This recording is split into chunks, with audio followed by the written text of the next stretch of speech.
Pantarlih coklit ulang warga Metro Timur gegara pindah alamat. Ketua Panitia Pemilihan Kecamatan atau PPK Metro Timur, Haryanto, mengaku warga Kelurahan Tejo Agung yang mengaku belum dilakukan pencocokan dan penelitian alias coklit Pilkada 2024 oleh Pantarlih telah dilakukan coklit ulang. Haryanto mengaku warga Tejo Agung atas nama Bima Alif yang mengaku belum dicoklit tersebut secara administrasi terdaftar sebagai warga RW 08. Akan tetapi yang bersangkutan tinggal di RW 03. Sebenarnya Pantarlih sudah mencoklit di alamat asal beliau namun tidak dapat ditemukan karena secara administrasi beliau ini tinggal di RW 08 namun realitanya tinggal di RW 03. Waktu Pantarlih ke rumah, pihak keluarga pun sudah ditanya oleh Pantarlih dan ternyata dikatakan bahwasannya ada 2 kakak. Waktu dicek kakaknya bukan RW di situ, maka dari itulah tidak didata oleh Pantarlih di RW 08. Ia disamakan kembali, dicoklit ulang, namun tetap posisinya di tempat aslinya. Ia pun menegaskan pihaknya tetap menginstruksikan kepada Panitia Pemungutan Suara se-Metro Timur untuk melakukan pengecekan kembali data pemilih. Ketua PPK Metro Timur juga menuturkan Pantarlih yang melakukan coklit ulang ke rumah warga wajib mengenakan atribut resmi.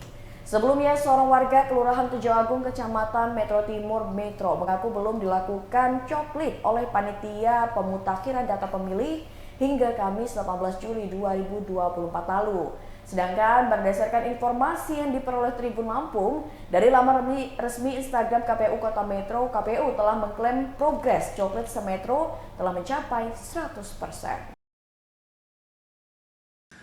Di Instagram Bawaslu yang menyatakan bahwasannya progres coklit itu sudah berjalan 100%. Nah, sementara dia merasa belum dicoklit.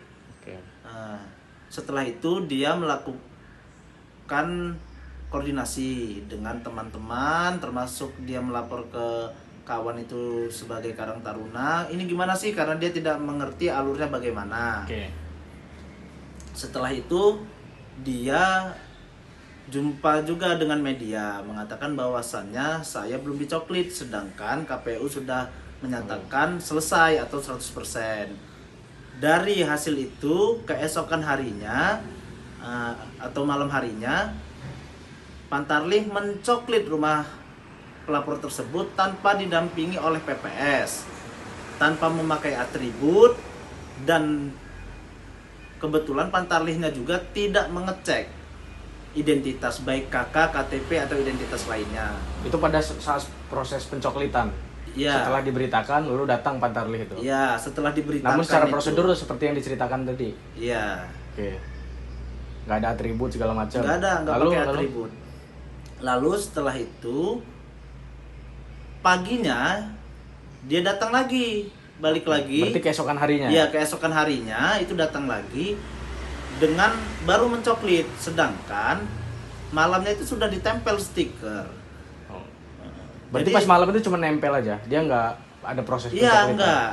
Proses pencoklitannya tidak berjalan. Setelah menempel itu dia langsung pulang, balik lagi. Selisih berapa jam itu dia balik lagi mengantarkan checklist. Checklistnya itu checklist coklit. Bahwasannya dia sudah dicoklit, tapi tidak diperiksa identitasnya. Mengapa sih warga itu sampai melapor walaupun saat ini seandainya sudah dicoklit ya? Yang bikin dia resah itu sebenarnya apa? Sebenarnya yang buat dia resah itu adalah kalau hak pilihnya tidak tersalurkan, itu yang pertama. Kemudian dia khawatir ya? Iya, dia khawatir.